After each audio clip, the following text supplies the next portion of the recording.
বন্ধুসকল, আজি মই আপোনাৰ সৈতে ইণ্টাৰগেটিভ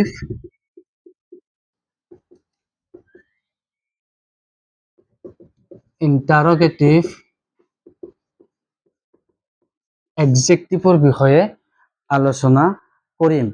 এই ইণ্টাৰগেটিভ এডজেক্টিভ আপুনি ভালদৰে শুনিলে নিশ্চয় বুজি পাব, কাৰণ এইটো কোনো ডাঙৰ কথা নহয়, একদম সৰু কথা। কেনেকে বুজিব আপুনি? এই ইণ্টাৰগেটিভ এডজেক্টিভত আমি which, what,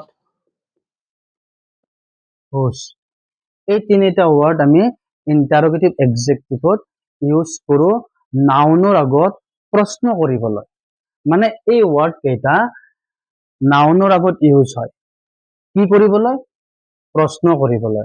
আপুনি এক্সাম্পল কেইটামান লক্ষ্য কৰিব, তেতিয়া নিশ্চয় বুজি পাব ইণ্টাৰগেটিভ এডজেক্টিভবোৰ কেনেদৰে ইউজ হয় সেন্টেন্সত। এতিয়া চাব, which book is yours? এই যে মই ওয়ার্ড which টো প্ৰথমতে লৈছো, ইয়াৰে পিছত আছে বুক। এই বুকটো হৈছে এটা নাউন, অৰ্থাৎ নাউনৰ আগত ইউজ হৈছে আৰু ইউজ হৈ প্ৰশ্ন কৰিছে, সেইবাবে এইটো এটা ইণ্টাৰগেটিভ এডজেক্টিভ। আকৌ আপুনি যদি লক্ষ্য কৰে, whose pen is this? এই হুজ ওয়াৰ্ডটোৰ পিছত পেন আছে, পেনটো হৈছে নাউন, অৰ্থাৎ এই ওয়াৰ্ডটোৰ পিছত নাউন আৰু প্ৰশ্ন কৰিছে, সেইবাবে হুজটো ইণ্টাৰগেটিভ প্ৰনাউন হিচাপে ইউজ হ'ব। কিন্তু যদি ইয়াতে নাউনৰ সলনি আমি যদি ভাৰ্ব ইউজ কৰো, তেনেহলে সেই সেন্টেন্সটোত যেটো হুজ বা হুইচ থাকিব, সেইবোৰে ইণ্টাৰগেটিভ এডজেক্টিভ বুলি ব্যৱহাৰ নহব। কি বুলি ব্যৱহাৰ হ'ব? তেনেহলে ইণ্টাৰগেটিভ প্ৰনাউন বুলি ব্যৱহাৰ হ'ব। আপুনি এটা এক্সাম্পল চাব আকৌ, তেতিয়া বুজি পাব। Which is your pen?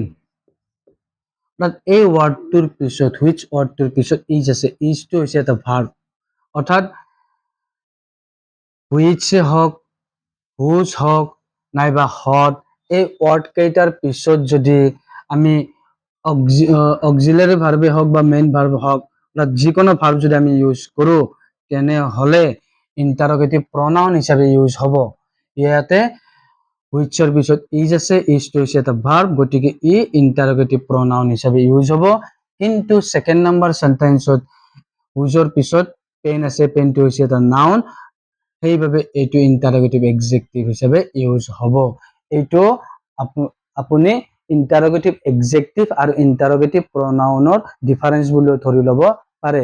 আপুনি একদম সহজভাৱে এনেকে মনত ৰাখিব যে ইণ্টাৰগেটিভ এডজেক্টিভবোৰ নাউনৰ আগত ইউজ হয় আৰু ইউজ হৈ প্ৰশ্ন কৰে। এইখিনি ইণ্টাৰগেটিভ এডজেক্টিভ। আজিলৈ এইখিনি, আৰু কিবা বিশেষ অসুবিধা থাকিলে আপুনি কমেন্ট কৰি মোক সুধিব পাৰে, আৰু আপুনি আপোনাৰ বন্ধুবৰ্গক এই ভিডিঅ'টো শ্বেয়াৰ কৰি সিহঁতক সহায় কৰিব পাৰে ইংৰাজী শিকাৰ বাবে। আজিলৈ এইখিনি, ধন্যবাদ।